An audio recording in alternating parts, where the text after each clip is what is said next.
ਜੇ ਤੁਸੀਂ ਫਿਲਮਾਂ ਦੇ ਸ਼ੌਕੀਨ ਜੇ ਤੇ ਹਿਸਟਰੀ ਦੇ ਨਾਲ ਵੀ ਥੋੜੀ ਬਹੁਤ ਦਿਲਚਸਪੀ ਰੱਖਦੇ ਜੇ ਤੇ ਫਿਰ ਤੁਸੀਂ ਫਿਲਮ ਮੰਮੀ ਜ਼ਰੂਰ ਵੇਖੀ ਹੋਵੇਗੀ। ਇਹ ਮੰਮੀ ਜਿਹੜੀ ਹੈ ਇਹ ਪ੍ਰੀਜ਼ਰਵ ਕੀਤੀਆਂ ਗਈਆਂ ਲਾਸ਼ਾਂ ਦੇ ਬਾਰੇ ਦੇ ਵਿੱਚ ਹੈ, ਯਾਨੀ ਇਹ ਸਾਰੀ ਮਿਸਰ ਦੀ ਇਜਿਪਟ ਦੀ ਹਿਸਟਰੀ ਦੇ ਬਾਰੇ ਦੇ ਵਿੱਚ ਬਣਾਈ ਗਈ ਹੈ। ਹੁਣ ਅੱਜ ਦੀ ਇਸ ਵੀਡੀਓ ਦੇ ਵਿੱਚ ਅਸੀਂ ਤੁਹਾਨੂੰ ਦੱਸਾਂਗੇ ਕਿ ਇਹ ਜਿਹੜੀਆਂ ਮਮੀਆਂ ਬਣਾਈਆਂ ਗਈਆਂ, ਯਾਨੀ ਇਹ ਜਿਹੜੀਆਂ ਲਾਸ਼ਾਂ ਪ੍ਰੀਜ਼ਰਵ ਕੀਤੀਆਂ ਗਈਆਂ, ਜਿਹੜੀਆਂ ਕਿ ਹਜ਼ਾਰਾਂ ਸਾਲ ਤੋਂ ਬਾਅਦ ਵੀ ਅੱਜ ਸਾਡੇ ਸਾਹਮਣੇ ਮੌਜੂਦ ਹਨ, ਇਹਨਾਂ ਨੂੰ ਕਿਸ ਤਰੀਕੇ ਦੇ ਨਾਲ ਪ੍ਰੀਜ਼ਰਵ ਕੀਤਾ ਗਿਆ, ਇੱਕ ਲਾਸ਼ ਨੂੰ ਕਿੰਨੇ ਅਰਸੇ ਤੱਕ ਪ੍ਰੀਜ਼ਰਵ ਕੀਤਾ ਜਾ ਸਕਦਾ ਹੈ, ਇਹ ਸਾਰੀਆਂ ਗੱਲਾਂ ਇਸ ਵੀਡੀਓ ਦੇ ਵਿੱਚ ਤੁਹਾਨੂੰ ਅਸੀਂ ਦੱਸਾਂਗੇ। ਪ੍ਰੀਜ਼ਰਵ ਕੀਤੀ ਹੋਈ ਲਾਸ਼ ਯਾਨੀ ਮੰਮੀ ਇਹ ਕੀ ਸ਼ੈ ਹੁੰਦੀ ਹੈ? ਮੰਮੀ ਜਾਂ ਪ੍ਰੀਜ਼ਰਵ ਕੀਤੀ ਹੋਈ ਜਿਹੜੀ ਲਾਸ਼ ਹੈ, ਡੈਡ ਬੋਡੀ ਹੈ, ਉਹ ਇੱਕ ਐਸੀ ਡੈਡ ਬੋਡੀ ਹੁੰਦੀ ਹੈ ਜਿਸ ਨੂੰ ਖੁਸ਼ਕ ਕਰਨ ਤੋਂ ਬਾਅਦ, ਜਿਸ ਨੂੰ ਡਰਾਈ ਕਰਨ ਤੋਂ ਬਾਅਦ ਇਹਦੇ ਉੱਤੇ ਖਾਸ ਕਿਸਮ ਦੇ ਮਾਦੇ ਲਾਏ ਜਾਂਦੇ ਨੇ, ਮਸਾਲੇ ਲਾਏ ਜਾਂਦੇ ਨੇ ਤਾਂ ਜੇ ਉਹ ਹਜ਼ਾਰਾਂ ਸਾਲ ਤੱਕ ਆਪਣੀ ਅਸਲ ਸ਼ਕਲ ਦੇ ਵਿੱਚ ਬਰਕਰਾਰ ਰਵੇ। ਕਦੀਮ ਜਿਹੜੇ ਮਿਸਰੀ ਸਨ ਉਹ ਆਪਣੀ ਜ਼ਿੰਦਗੀ ਦੇ ਨਾਲ ਪਿਆਰ ਕਰਦੇ ਸਨ ਤੇ ਉਹ ਆਖਦੇ ਸਨ ਕਿ ਉਹ ਹਮੇਸ਼ਾ ਰਹਿਣਗੇ। ਉਹਨਾਂ ਦਾ ਮੰਨਣਾ ਸੀ ਭਈ ਮਰਨ ਤੋਂ ਬਾਅਦ ਲੋਕੀ ਇੱਕ ਹੋਰ ਦੁਨੀਆ ਵੱਲ ਸਫ਼ਰ ਕਰ ਜਾਂਦੇ ਨੇ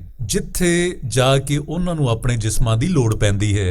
ਇਸ ਲਈ ਉਹ ਨਹੀਂ ਚਾਹੁੰਦੇ ਭਈ ਉਹਨਾਂ ਦੇ ਜਿਸਮ ਦਾ ਕੋਈ ਛੋਟੇ ਤੋਂ ਛੋਟਾ, ਨਿੱਕੇ ਤੋਂ ਨਿੱਕਾ ਹਿੱਸਾ ਵੀ ਜ਼ਾਇਆ ਜਾਂ ਖਰਾਬ ਹੋਵੇ। ਉਹਨਾਂ ਦਾ ਖਿਆਲ ਸੀ ਭਈ ਜਿਹੜਾ ਪ੍ਰੀਜ਼ਰਵ ਕੀਤਾ ਹੋਇਆ ਜਿਸਮ ਹੈ ਯਾਨੀ ਮੰਮੀ ਹੈ, ਉਹਦੇ ਵਿੱਚ ਰੂਹ ਮੌਜੂਦ ਰਹਿੰਦੀ ਹੈ। ਜੇ ਜਿਸਮ ਤਬਾਹ ਹੋ ਜਾਏ, ਰੂਹ ਤੇ ਜ਼ਾਇਆ ਹੋ ਸਕਦੀ ਹੈ ਤੇ ਅਗਲੀ ਆਉਣ ਵਾਲੀ ਜਿਹੜੀ ਜ਼ਿੰਦਗੀ ਹੈ ਉਹਦੇ ਵਿੱਚ ਦਾਖਲ ਨਹੀਂ ਹੋ ਸਕਦੀ। ਇਹੋ ਹੀ ਵਜ੍ਹਾ ਹੈ ਭਈ ਮਰਨ ਤੋਂ ਬਾਅਦ ਕਬਰ ਨੂੰ ਤਿਆਰ ਕਰਨਾ ਇਹ ਇੱਕ ਬੜਾ ਇੰਪੋਰਟੈਂਟ ਕੰਮ ਸੀ ਮਿਸਰੀਆਂ ਲਈ। ਹੁਣ ਇਹਨਾਂ ਡੈਡ ਬਾਡੀਆਂ ਦੇ ਨਾਲ ਕੁਝ ਅਜਿਹੀਆਂ ਚੀਜ਼ਾਂ ਵੀ ਸ਼ਾਮਲ ਕਰਦੇ ਸਨ ਜਿਨ੍ਹਾਂ ਦੀ ਮਰਨ ਵਾਲੇ ਨੂੰ ਅਗਲੀ ਜ਼ਿੰਦਗੀ ਦੇ ਵਿੱਚ ਲੋੜ ਪੈ ਸਕਦੀ ਸੀ, ਜਿਵੇਂ ਫਰਨੀਚਰ ਹੋ ਗਿਆ, ਕੱਪੜੇ ਹੋ ਗਏ, ਖੁਰਾਕ ਹੋ ਗਏ ਤੇ ਇਹਦੀਆਂ ਕੀਮਤੀ ਸ਼ੈਵਾਂ। ਹੁਣ ਡੈਡ ਬਾਡੀਜ਼ ਪ੍ਰੀਜ਼ਰਵ ਕਰਨ ਦੀਆਂ, ਮੰਮੀ ਬਣਾਉਣ ਦੀ ਜਿਹੜੀ ਤਾਰੀਖ ਹੈ, ਜਿਹੜੀ ਹਿਸਟਰੀ ਹੈ, ਇਹ ਕੀ ਹੈ? ਸਾਨੂੰ ਅਸਲ ਦੇ ਵਿੱਚ ਮੰਮੀ ਬਣਾਉਣ ਦਾ ਰਿਵਾਜ ਮਿਸਰ ਦੇ ਵਿੱਚ 2600 ਕਬਲ ਮਸੀਹ ਇਹਦੇ ਆਲੇ ਦੁਆਲੇ ਸਾਨੂੰ ਲੱਭਦਾ ਹੈ। ਜਿਹੜੀਆਂ ਸਟਾਰਟ ਦੇ ਉੱਤੇ ਮੰਮੀਆਂ ਬਣਾਈਆਂ ਗਈਆਂ ਉਹ ਸਿਰਫ ਫਰੌਨ ਯਾਨੀ ਜਿਹੜੇ ਮਿਸਰ ਦੇ ਬਾਦਸ਼ਾਹ ਸੀ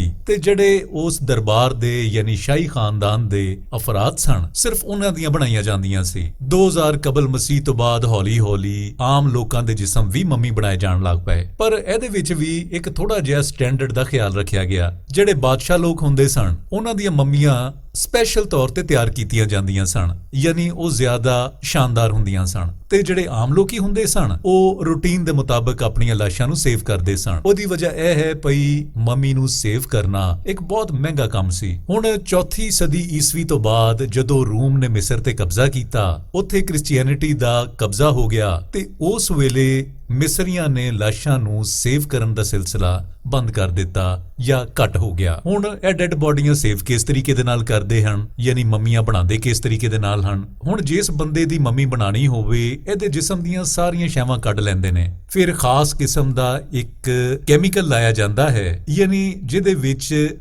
ਵਿੱਚ ਨਮਕ ਯਾਨੀ ਲੂਣ ਦੀ ਮਿਕਦਾਰ ਬਹੁਤ ਜ਼ਿਆਦਾ ਹੁੰਦੀ ਹੈ। ਹੁਣ ਇਹਨੂੰ ਨਮਕ ਵਾਲੇ ਪਾਣੀ ਦੇ ਵਿੱਚ 40 ਦਿਨ ਤੱਕ ਡਰਾਈ ਕਰਦੇ ਨੇ, ਫਿਰ ਇਹਨੂੰ ਧੋ ਕੇ ਇਹਦੇ ਉੱਤੇ ਖਾਸ ਕਿਸਮ ਦਾ ਇੱਕ ਹੋਰ ਕੈਮੀਕਲ ਲਾਇਆ ਜਾਂਦਾ ਹੈ। ਉਸ ਤੋਂ ਬਾਅਦ ਇਹਦੇ ਉੱਤੇ ਮਜ਼ਬੂਤੀ ਦੇ ਨਾਲ ਪੱਟੀਆਂ ਬੰਨ੍ਹ ਦਿੱਤੀਆਂ ਜਾਂਦੀਆਂ ਸਨ। ਹੁਣ ਪੱਟੀਆਂ ਤਾਂ ਕਰਕੇ ਬੰਨ੍ਹਦੇ ਸਨ ਪਈ ਇਹਦੇ ਜਿਸਮ ਦੀ ਜਿਹੜੀ ਸ਼ੇਪ ਹੈ ਉਹ ਬਰਕਰਾਰ ਰਵੇ। ਜਦੋਂ ਹੁਣ ਪੱਟੀਆਂ ਲਪੇਟ ਛੱਡਦੇ ਸਨ ਤੇ ਮਿਸਰੀ ਜਿਹੜੇ ਨੇ ਉਹ ਇਹਨਾਂ ਮੰਮੀਆਂ ਨੂੰ ਲੱਕੜੀ ਦੇ ਤਬੂਤ ਜਿਹੜੇ ਹੁੰਦੇ ਸਨ ਉਹਦੇ ਵਿੱਚ ਰੱਖਦੇ ਸਨ ਤੇ ਫਿਰ ਉਸ ਤੋਂ ਬਾਅਦ ਇਹਨੂੰ ਪੱਥਰ ਦੇ ਇੱਕ ਸੰਦੂਕ ਦੇ ਵਿੱਚ ਰੱਖਿਆ ਜਾਂਦਾ ਸੀ ਜਿਹਨੂੰ ਸਾਰਕੋਫੇਗਸ ਆਖਿਆ ਜਾਂਦਾ ਸੀ। ਤੇ ਤੁਹਾਨੂੰ ਇੱਕ ਹੋਰ ਗੱਲ ਦਸੀਏ ਭਈ ਇਹ ਜਿਹੜੀਆਂ ਲਾਸ਼ਾਂ ਸੇਵ ਕੀਤੀਆਂ ਗਈਆਂ ਸਨ ਇਹ ਸਿਰਫ ਬੰਦਿਆਂ ਦੀਆਂ ਹੀ ਨਹੀਂ ਸਨ, ਬਲਕਿ ਇਹਦੇ ਵਿੱਚ ਬਾਂਦਰਾਂ ਦੀਆਂ ਲਾਸ਼ਾਂ ਵੀ ਸਨ, ਮਗਰਮੱਛਾਂ ਦੀਆਂ, ਬਿੱਲੀਆਂ ਤੇ ਦੂਜੇ ਕਈ ਹੋਰ ਅਜਿਹੇ ਜਾਨਵਰ ਨੇ ਜਿਨ੍ਹਾਂ ਦੀਆਂ ਲਾਸ਼ਾਂ ਜਿਹੜੀਆਂ ਨੇ ਉਹ ਸੇਵ ਕੀਤੀਆਂ ਗਈਆਂ ਸਨ। ਤੇ ਤੁਹਾਨੂੰ ਇੱਕ ਹੋਰ ਮਜ਼ੇ ਦੀ ਗੱਲ ਦਸੀਏ ਭਈ ਮਿਸਰੀ ਸਮਝਦੇ ਸਨ ਭਈ ਜਿਹੜਾ ਇਨਸਾਨ ਦਾ ਦਿਮਾਗ ਹੈ ਉਹ ਬਿਲਕੁਲ ਫਜ਼ੂਲ ਸ਼ੈ ਹੈ ਤੇ